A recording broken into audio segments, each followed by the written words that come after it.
Hey guys, Joe here doing another one. Thank you so much for coming back and checking out the video. If you're new to the channel, I appreciate you taking the time to visit me.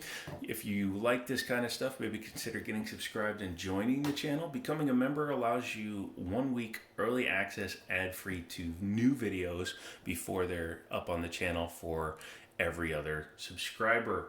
Also, there's almost 900 videos on this channel, so check out the video lists. If you sort it oldest to newest, you'll see a lot of old video game pickups and some technology stuff. I want to get more back into some of that stuff, but I'm still working out logistics on finding a place to work out of. So in the future, as soon as I find something, we'll start doing more than just what we're talking about today. Also, Liberty Arms down in Harrisonburg, Virginia. You can Google them. Thank you so much to them. They allow me to make these videos possible by allowing me to borrow these items, and I really appreciate it. So check them out. They're really good people. They give really good deals, and you'll help the channel grow. So today, what we're taking a look at is another Smith & Wesson Performance Center piece. We looked at the Smith & Wesson something or other. Oh yeah, the M&P Plus. And then my buddy told me about this thing when it came in, and I wanted to check it out. What it is the M&P EZ Performance, or Shield EZ Performance Center. As you can see, it's really customized and really cool to look at. We'll take a look at that in a second. Here is the price on that one, $550. So they're selling it below MSRP, which Liberty Arm does. And if you want to buy one, they can ship it to your FFL, and you may even get in for less than buying it at your normal store. So again, give them a shout.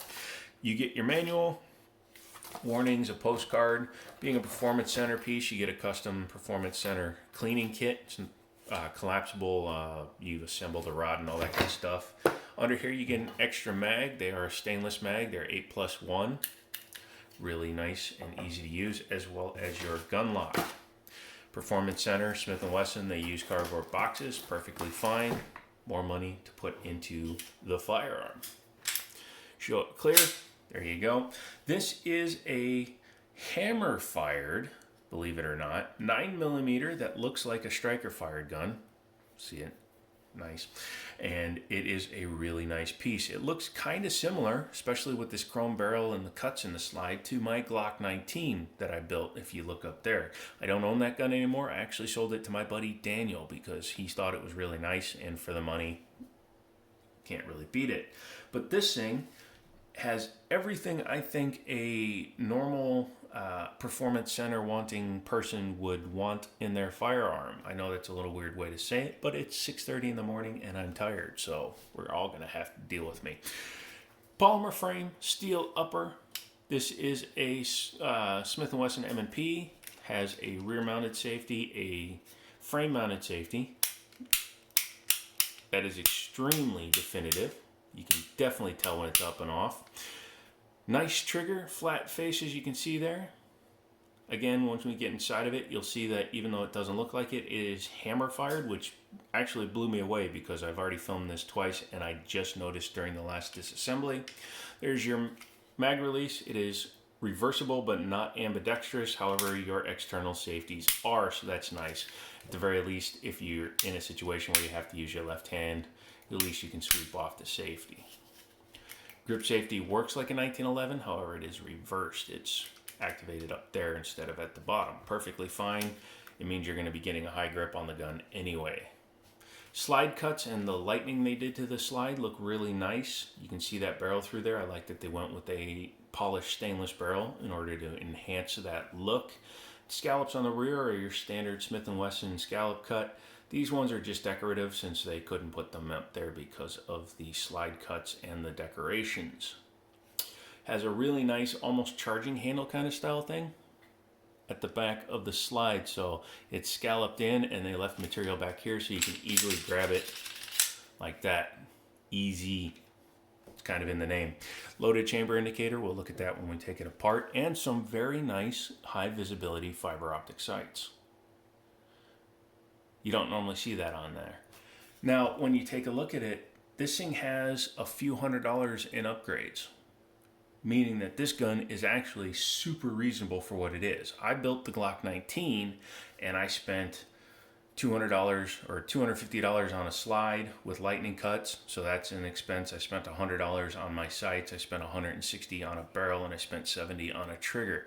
You add all that up, you're getting a heck of a deal by buying something that's already built by the company, and Smith & Wesson gives you a warranty with it, so you kind of get the best of both worlds. It's really awesome. Let's talk about the trigger real quick. Again, it's a flat-faced hammer fired trigger, which is why I was really blown away. I thought this was one of the best striker fired triggers that I've ever felt, and turns out there's a reason for that. It's not striker fired. But yeah, it just right there, as you can see, really easy to pull it to the wall, and once you do, you just break. It's probably a 4.5 pound trigger, which is really nice. And as you can see, if you don't have the grip safety depressed, the trigger is pretty much dead, so it activates it by doing that, pushes up on the drop safety as well, and you just go doink. Reset is super easy. You just kind of release a little bit and then it will just go right out. You can hear it, you won't be able to feel it. And the next shot is crisp. Yeah, another really cool thing is it's actually got a built-in compensator. We'll look at that closer when we take this apart. I thought it was just extending the barrel because like Beretta, just in a design aesthetic. Nope, that actually helps out with the firearms recoil impulse. Down here, 1913 style pick rail, 3 slots, so you have a lot of choices when it comes to lights and lasers and all that good stuff. So that's really good to see. Yeah, let's go ahead and pop this thing apart. To do that, bring it all the way back, lock it into position, and take this takedown lever and do that. Now this will wiggle as you're taking it apart, so be prepared for that. There you go. Sometimes you just got to jam your finger against it to keep it from moving. Once you do that, you can take out the guide rod. It is a captive single spring setup. It is metal, that's good. And then you can launch the barrel out because of your nerve damage. 3¼ inch barrel with that compensator on the end. As you can see, I thought it was just a crowned barrel when I first saw it, and then I noticed the port in the top. So it will work as a compensator being built into the barrel. That's decent. I mean, you don't have to worry about taking it off the slide, and it will help with your impulse for the recoil, so it'll help keep the muzzle down a little bit. John Moses Browning tilting locking action, locks up against the front of the ejection port.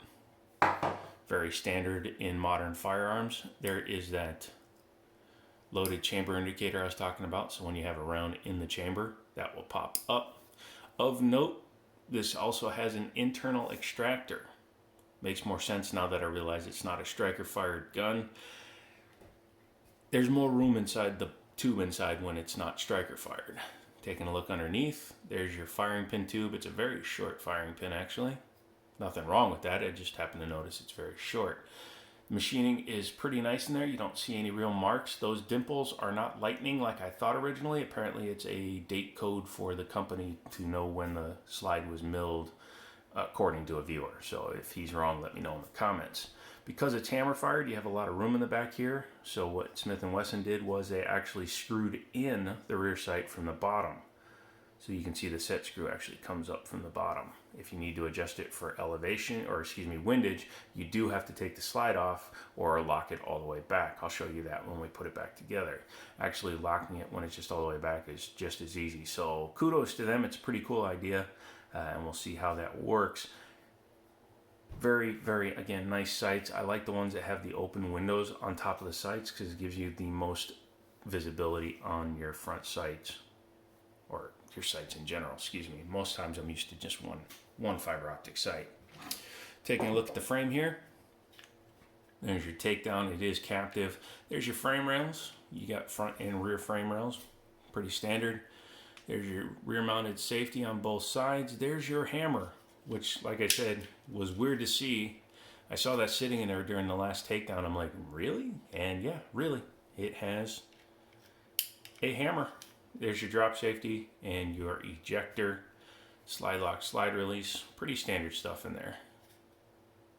Yeah, overall build quality is nice. Let's go ahead and put it back together. In order to do that, you just reverse the hearse. Reverse the hearse. My hands can't find stuff. Really quickly to show you, Smith & Wesson does this with a lot of their guide rods. If you hang on for a second. My apologies about that. Power just went out to the lights. For some reason, all my lights are connected to one circuit breaker, and sometimes it'll blow. But anyways, as I was saying, if you look at the guide rod, it has flat sides and round edges. Smith & Wesson does that on a lot of their guns, and you have to be careful when you reinsert this, because if you put it in the wrong way, you will not be able to get the slide back together. A lot of people will think that you want to put it in with the slide or flat parts down. No, you don't. You actually want to put it in with the round parts top and bottom. They do that on purpose to make it fit inside the grooves right here. So once you've done that, take your slide and your frame, get them going back together. Don't push in on that, it'll push up the drop safety, then you won't be able to install it. And you'll see the slide just kind of sits on there. You may have to wiggle it a little bit as you're putting it on. Bring your slide all the way back, lock it back into position, and do that. So that is the Smith & Wesson M&P Easy Shield, Shield Easy, excuse me, and this is a Performance Center version with all the add-ons. What do I think about it? It seems really cool. I really want to go out and shoot this one. Unfortunately, it's a brand new unit, and I can't afford to just buy it to take it out and shoot because, you know, I just bought that Banshee and stuff. So keep your eyes open if one comes in used, or if I can actually afford this one. Maybe I'll sell something else I have. Maybe I'll pick this one up. In the meantime, Liberty Arms down in Harrisonburg, Virginia, they're the ones that actually have this guy, so give them a call if you want to buy it. $550 for a custom pistol is not a bad price, especially in today's age. So give them a call. Thank you so much for watching this. Come back for other ones, become a member, all that good stuff. And as always, I'll talk to you later, assuming the power doesn't blow.